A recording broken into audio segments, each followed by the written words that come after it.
Bună ziua!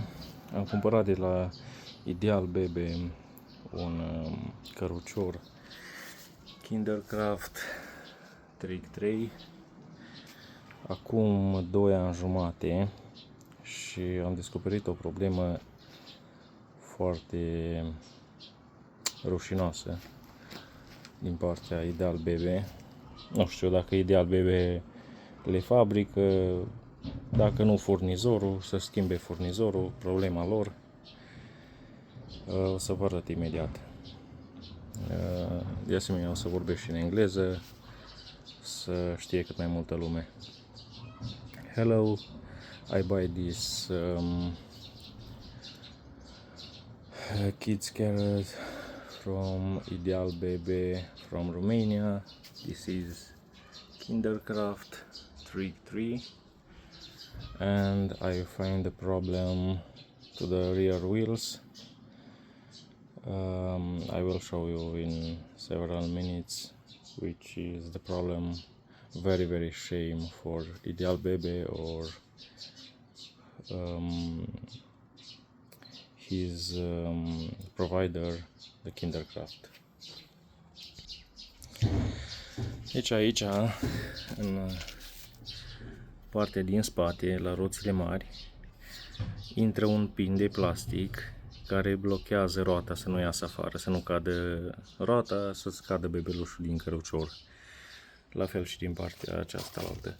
Este făcut din plastic, din cauza că roata se învârte și acest pin este de metal. Când el se învârte, va mânca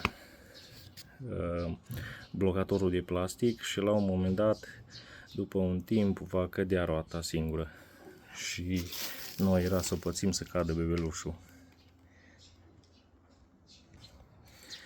As you can see, the rear wheels has this metal pin axle, and here there is a pin made by plastic, and when the wheel spins, that plastic broke and the wheel will get out and the baby can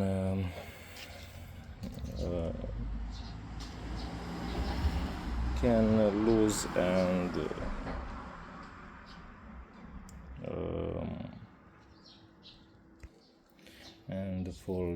falls down. We almost fall the baby because of this wheel,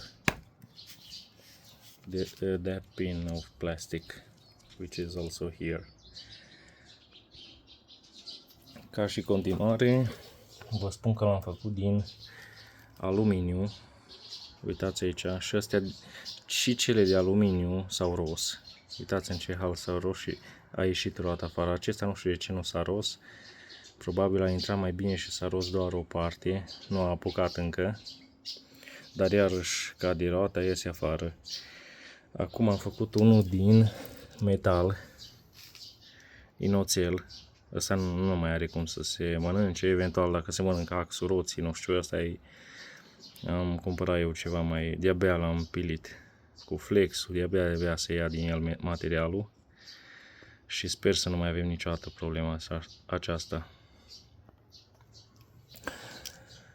So for English,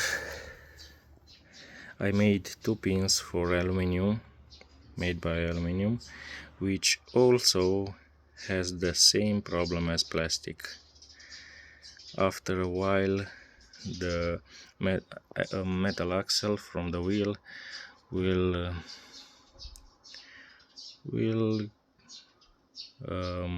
make this pin broke here in the end, and the wheel will get out by its own.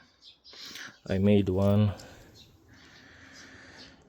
from iron, now from steel, and I hope this one will never break it again, because the plastic and the aluminium is very soft compared with the wheel axle, which is also made by steel. Or if it will lose again, This system is not good. Don't buy it. When you see this, don't buy it. Thank you. Have a nice day. O zi bună vă doresc. Nu cumpărați așa ceva. Sistemul acesta nu este bun.